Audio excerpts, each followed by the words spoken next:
पाकिस्तान के ग्वादर में चीन का कब्जा, श्रीलंका के हम्बनटोटा में चीन का कब्जा, बांग्लादेश के कॉक्स बाजार में चीन का कब्जा, म्यांमार में तख्ता पलट होने से चीन का दबदबा, भारत के साउथ वेस्ट में चीन का सीपीईसी कॉरिडोर और ईस्ट में खुद चाइना। क्या वाकई चीन भारत को चारों तरफ से घेर चुका है? मालदीव समेत भारत के पड़ोसियों को कैसे बरगला रहा है चीन, जानेंगे स्पॉटलाइट में। हाल ही में पीएम मोदी के लक्षद्वीप दौरे के बाद उन पर मालदीव के नेताओं ने आपत्तिजनक टिप्पणी की।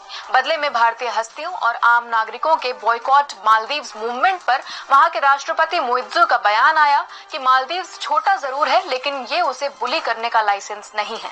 साथ ही 15 मार्च तक भारत को वहां से सेना हटाने का अल्टीमेटम भी दे दिया। ध्यान देने वाली बात यह है कि इस तरह का तीखा बयान राष्ट्रपति मुइज्जू के चीन दौरे के बाद आया है। अब बात श्रीलंका की। हाल ही में रणनीतिक रूप से श्रीलंका के सबसे जरूरी पोर्ट हम्बनटोटा में चीन की नौसेना ने दबदबा कायम कर लिया। इतना ही नहीं, वहां की सरकार ने उस पोर्ट पर चीन को पेट्रोलियम रिफाइनरी प्लांट बनाने की भी अनुमति दे दी। श्रीलंका के कोलंबो पोर्ट में भी चीन की लाखों डॉलर की इन्वेस्टमेंट भारत के लिए चिंता का विषय है। सितंबर 2023 में ही नेपाल और चीन के बीच 7 MOU समेत 12 समझौते हुए। नेपाल के पीएम पुष्प कमल दहल प्रचंड के चीन दौरे के बाद ट्रेड, रोड कनेक्टिविटी, IT जैसे सेक्टर्स में दोनों देशों के बीच बायलैटरल रिलेशंस को नया आयाम मिला है। बांग्लादेश में भले ही पीएम शेख हसीना भारत के साथ हों, लेकिन वहां के इंफ्रास्ट्रक्चर डेवलपमेंट में चीन का योगदान भारत के लिए चिंता का विषय है।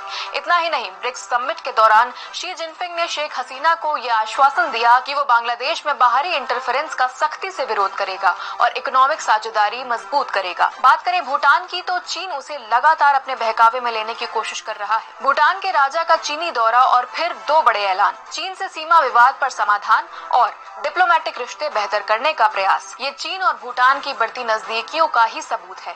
चीन के भूटान मोह की सबसे बड़ी वजह है डोकलाम। डोकलाम अगर चीन का हो गया तो भारत में घुसपैठ बेहद आसान होगी। म्यांमार में तख्ता पलट के बाद स्थिति बेहद खराब है। वहाँ के रेफ्यूजीज के विरोध की वजह से म्यांमार भी भारत के साथ नहीं खड़ा दिखता। इसका फायदा चीन जरूर उठाने का प्रयास करेगा। अफगानिस्तान में तालिबान का राज है। तालिबान सरकार ने कभी चीन का विरोध नहीं किया और चीन ने कभी तालिबान सरकार का। जानकार कहते हैं कि दोनों के बीच एक मूक समझौता है जिसका शिकार भारत होगा।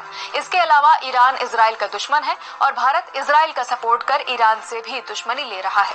बचा पाकिस्तान, जिस पर चीन का कंट्रोल किसी से छुपा नहीं है। भारत का हर एक पड़ोसी चीन के बहकावे में आता दिख रहा है। अगर समय रहते भारत ने जरूरी कदम नहीं उठाया तो ये भारत के लिए बड़ा खतरा साबित हो सकता है। आज स्पॉटलाइट में इतना ही। ऐसे ही और वीडियोस के लिए देखते रहिए दैनिक भास्कर ऐप।